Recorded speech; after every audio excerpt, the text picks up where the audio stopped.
ঢাকা ময়মনসিংহ ঢাকা টাঙ্গাইল মহাসড়কের গাজীপুরে অংশের ঈদযাত্রার খবর জানাতে যুক্ত হচ্ছেন সহকর্মী মাহমুদা শিকদার। সরাসরি চলে যাচ্ছি আমরা তার কাছে। মাহমুদা, আজ থেকে তো ঈদের ছুটি শুরু হয়েছে, কেমন দেখছেন ঈদযাত্রা? কোথাও কোনো যাত্রীর চাপ দেখছেন কিনা জানাবেন। এবং ভোগান্তি সবকিছুই যেন একই সূত্রে গাথা।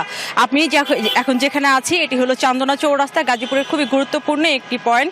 এবং এখান থেকে কিন্তু একদিকে ঢাকা ময়মনসিংহ মহাসড়কে চলে যাচ্ছে গাড়ি এবং অন্যদিকে ঢাকা টাঙ্গাইল মহাসড়কে চলে যাচ্ছে। পিছনে যে গাড়িগুলো আপনি দেখতে পাচ্ছেন এই গাড়িগুলো কিন্তু সবই ঢাকা ময়মনসিংহ মহাসড়কের দিকেই আসলে যাচ্ছে, যাত্রী নিয়ে, কেউ ব্যক্তিগত গাড়ি নিয়ে।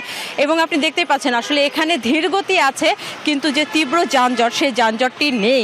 এবং এই জায়গাটায় কিন্তু বেশ কয়েকটি গুরুত্বপূর্ণ পয়েন্ট আছে, সেই পয়েন্টগুলোতে কিন্তু পুলিশের যে তৎপরতা সেই তৎপরতাতেই আসলে লক্ষণীয়। এবং এখানে প্রচুর পরিমাণে পুলিশও আমরা দেখেছি যারা আসলে কোনো ধরনের বিশৃঙ্খলা সৃষ্টি হতে দিচ্ছে না। এবং যে যানজট হয় এই যানজটের সব থেকে গুরুত্বপূর্ণ যে বিষয়টি সেটা হলো সচেতনতা। এই সচেতনতার অভাবেই কিন্তু বেশিরভাগ যানজট সৃষ্টি হচ্ছে।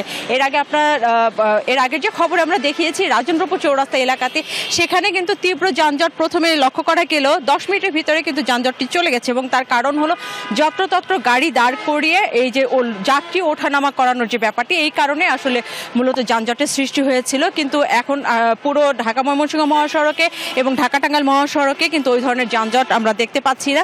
এবং যে পয়েন্টগুলোতে আসলে যাত্রী ওঠানো নামানো হচ্ছে, নগদ নিয়ে এলো হার নামানা হার অফার।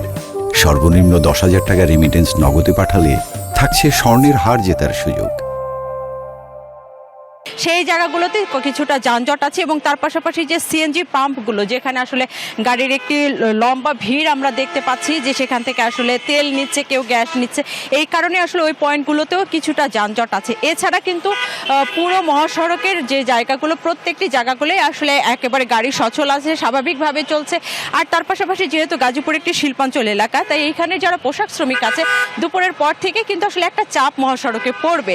এবং আমরা যেটি জানতে পেরেছি শিল্প কারখানার মালিকদের সাথে কথা বলে, তার পাশাপাশি শ্রমিকদের সাথে কথা বলে, যেমন রংপুর, দিনাজপুর, পাবনা, সিরাজগঞ্জ, এইদিকে যে দূরপাল্লার যে গাড়ি যাত্রীরা, তারা কিন্তু আসলে দেখা যাচ্ছে যে একসাথে গাড়ি ভাড়া করে নিয়েছে, যেহেতু একই এলাকাতে যাবে। তো সেই দিক থেকে আসলে মানে যানজটটা একটু কমও হতে পারে। এবং রাতে এই গাড়িগুলো যাবে বলে আমরা জানতে পেরেছি।